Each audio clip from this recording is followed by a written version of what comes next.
Hello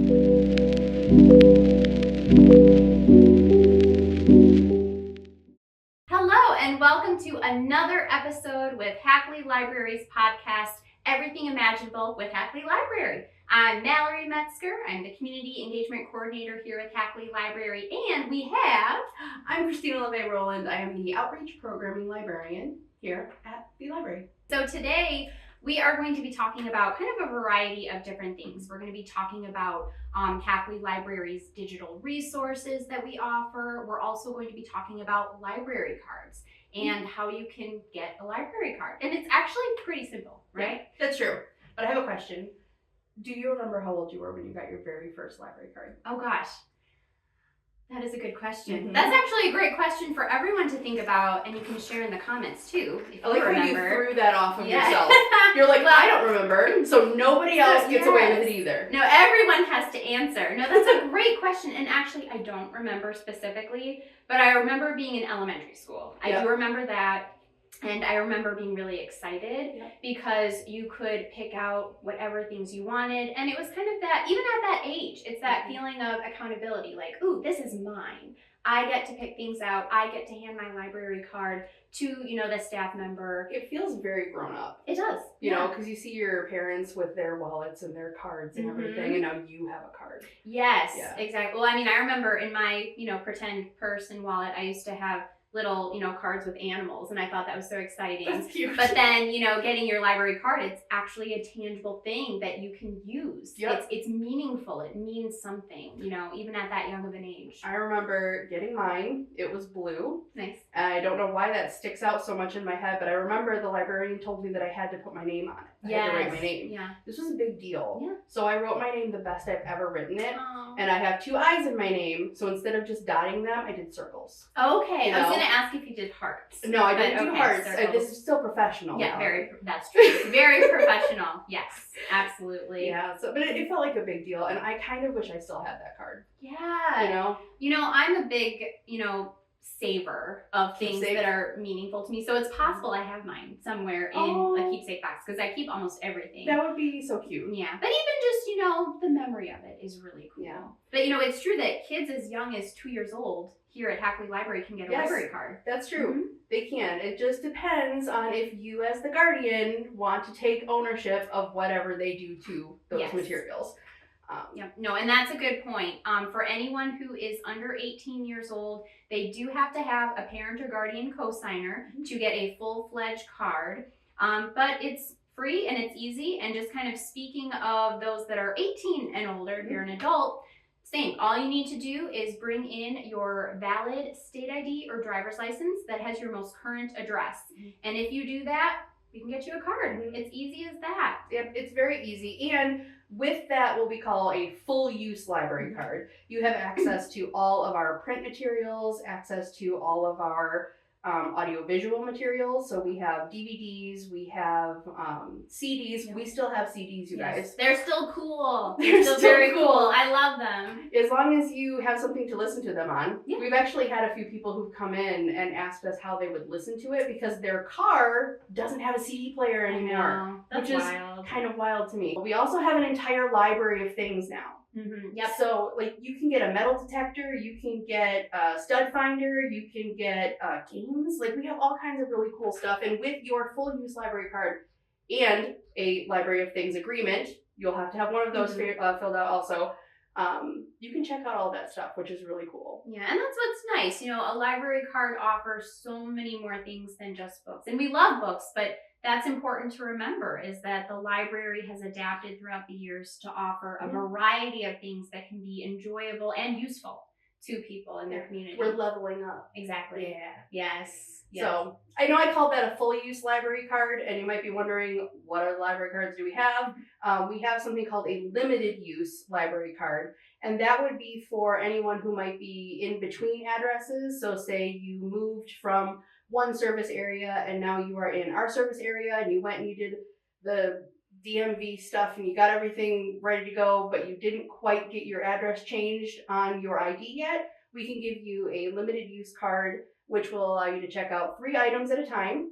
at least 2 print items, and then 1 audiovisual. So you can still use the library while you're in that in-between stage. Yeah, and the nice thing too is that, as you say, it can kind of tide you over until you are able to switch over to a full use card. But with limited use cards, it also gives you access to digital resources. Oh, yeah, I forgot. Yeah, that's a really, really good segue into talking about all the really cool digital stuff that we have. Yeah. The first thing I will mention is that we actually have a library app that you can just access on your phone. You attach your library card to it, and you can look up books, you can place books on hold, and as long as you opt into it, it will remember everything that you've checked out. Yeah, no, and that's really nice because I know that working at the desk sometimes people will come in and they'll say, "Oh, do you remember what I had checked out the last few times?" And for privacy purposes, we can't. We don't see it. But with this app, you can manually keep track of the items that you are checking out. That way, if you want to reference later what you read or want to look back on something, it's kind of a great built-in bookshelf almost of things that you have read over time. It's kind of a fun thing, especially if you're somebody who's like, "Oh my gosh, I read this really cool book. I don't remember what it was. What was it? Yeah. I don't remember who wrote it. It was blue." Yeah, the cover was blue. And we can sometimes help to a certain limit. Yeah. Talking about all of the other cool digital resources we have like an entire digital library. Yeah. A bunch of different apps. You want to talk a little bit about those? So it's true. You can have access to thousands of materials through our digital resources. Just to name some of them, we have Hoopla. Hoopla is a resource that's amazing. You can download it onto your device and you can have access to ebooks, audiobooks, movies, music. And the thing that I really like about Hoopla also is that it's instant. Yes. So like if you find a title that you like, you can click to borrow. Within seconds, it's available for you. And the great thing too is that the items will automatically return. Yeah. You don't have to worry about, clicking return when it's due. You can just have it for whatever time you need it, and then it will return when it is due. Now, if you didn't finish it, you can always borrow it again. Yes, which is also nice because of the whole instant thing. And the reason we're pointing that out is because there's another app that you can get called Libby that isn't instant all the time. Sometimes there's stuff that's like available to borrow immediately, but otherwise Libby kind of acts like a digital version of a brick and mortar library. Right. Yeah. If there are popular items, you might still have to wait in line for it, which I know sounds really weird, and people are often like, "I don't get it. It's just digital," but it's just like a publishing and rights thing, and every library only has so many digital copies of certain books. So sometimes you just gotta be patient. Just be patient, And the nice thing though is that those items are still available. It's even more items that you can enjoy with your library card. And something maybe you want to touch on this a little bit more too. Through Libby, through Lakeland Library Cooperative, I should say, you have access to several. The other library systems? Yes. That's true. So when you're using Libby on your device, you're not only accessing the materials that we at Hackley Public Library have, but you're also accessing, I think there's like 12. There's 12 different library systems within the state of Michigan have all agreed to share their digital collections. But you have to opt into them. Yes. So you'll have to sign into each of those systems specifically. And that does mean entering your librry card 12 each time. Yeah. But it's worth it. Once you're done, you're done. Yeah. And then you can enjoy all those materials, again, right from your device, which is really, really cool. And if you would like a list of what those different library systems are, let us know. We have them right at the desk for you. And it's online, hackleylibrary.org. If you go to the top of our main page of the website, you'll see a tab that you can highlight for digital library, and it'll show a list of all of those places that you can access materials digitally. So it's really I'm glad cool. you remembered that because I would have forgotten. I would have been like, all right, let's talk about our next resource, which is... Yes, Canopy. And for those that don't know, Canopy is a great resource for enjoying videos, movies, documentaries. Thoughtful entertainment is their tagline. Oh, that's right. Thoughtful entertainment. Which is really cool because it does have a lot of great, materials to enjoy, whether you want to watch a movie, whether you want to learn something new. And how Canopy works with Hackley Library card holders, specifically, you get 15 tickets. Now, these are, again, virtual tickets each month. And typically, titles can range between like 2 to 3 tickets. Sometimes certain titles are a little bit more, maybe 5 tickets if it's, a series. Like, for example, through Canopy, The Great Courses are available, which can show so many different things that you can learn about history, cooking. Really, there's anything. Languages. Which I thought was really cool. I didn't even know that that was there. Yeah. One of the things you will want to pay attention to when you're on Canopy is how long you get for each item, because it's different. It's different for a movie versus a series, and it's different even based on series. Even based on series, because some series you can have for 5 days, some you can have for 7 days. So it's just important to kind of notice that as you're borrowing a title. But again, it's super easy, very quick, and also if you have kiddos, there's Canopy Kids. That's right. And Canopy Kids is great because essentially Canopy Kids titles, you can, watch as many titles as you want throughout the whole month. That's right. And they're not ticketed, right? No, yeah. So it only, really counts. Well, I think it counts as one borrow the first time you do it.